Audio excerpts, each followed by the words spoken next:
नमस्कार. आपण पाहत आहात दैनिक विदर्भ सत्यजित लाईव्ह न्यूज. आमचे मुख्य संपादक उद्धव फंगाळ यांनी दिलेल्या माहितीनुसार मेहकर शहरातील नामवंत व उद्योगपती शिवशक्ती ट्रॅक्टरचे संचालक उद्धव बाळासाहेब ठाकरे गट, शिवसेनेचे मेहकर शहर प्रमुख किशोरभाऊ गारोळे यांचा आज वाढदिवस आहे. मात्र किशोरभाऊ गारोळे यांनी आपला वाढदिवस मोठ्या धूमधडाक्यात साजरा केलेला नाही, कारण उद्धव बाळासाहेब गटाचे निष्ठावंत व सच्चे कार्यकर्ते मारुती झुनघरे मामा यांचे दुःखद निधन झाले आहे.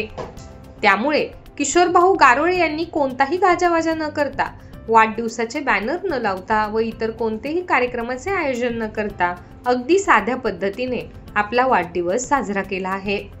या संदर्भात आमचे मुख्य संपादक उद्धव फंगाळ यांनी किशोरभाऊ गारोळे यांच्याशी बातचीत केली. आपण पाहत आहात विदर्भ सत्यजित लाईव्ह न्यूज.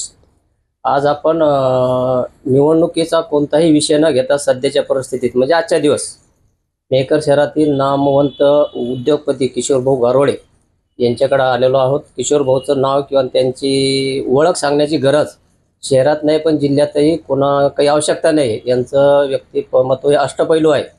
गोरगरिबांच्या सुखदुःखात, राजकारणामध्ये सक्रिय, सामाजिक कार्यातही सक्रिय असं त्यांचं कार्य आहे. आज किशोरभाऊ गारोळे यांचा वाढदिवस आहे, त्याबद्दल मी सत्यजित यूट्यूब चॅनलच्या वतीने त्यांना प्रथम हार्दिक शुभेच्छा देतो. किशोरभाऊ नमस्कार. आज त्यांचा वाढदिवस शहरामध्ये आजच नाही पण दरवर्षी मोठ्या प्रमाणात उत्साहामध्ये बॅनरबाजी, जाहिराती, बातम्या या माध्यमातून साजरा करण्यात येतो. हे दरवर्षी साजरा होते, पण यावर्षी त्यांचा वाढदिवस एक घरगुती म्हणा किंवा एक मित्रपरिवारात जास्त न करता एक औपचारिकता म्हणून काही लोक करत आहेत.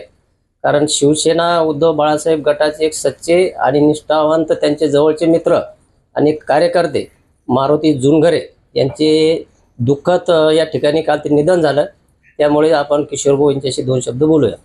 किशोरभाऊ नमस्कार. नमस्कार. तुमचा वाढदिवस दरवर्षी मोठ्या उत्साहात साजरा होत असते. मोठे चाहते वगैरे खेड्यापाड्यातून, ग्रामीण, शहरातून येत असतात. यावर्षी तसा साजरा झाला नाही, काय कारण आहे? आमचे अत्यंत जवळचे आमचे मारुती मामा झुनघरे यांचं 3 दिवसापूर्वी दुःखद असं निधन झालं. त्यांचा सावडण्याचा कार्यक्रम संपन्न झाला. ते एक शिवसेनेचे निष्ठावंत कार्यकर्ते होते व आमचे मार्गदर्शकही होते. त्यांच्यामुळे आम्ही कुठेही बॅनरबाजी न करता, कुठेही जल्लोष न करता जे मंडळी भेटायला येतात तेवढ्या शुभेच्छा घेत आहोत. व हीच आमच्याकडून, आमच्या शिवसेना परिवाराकडून व माझ्याकडून त्यांना हीच श्रद्धांजली राहील.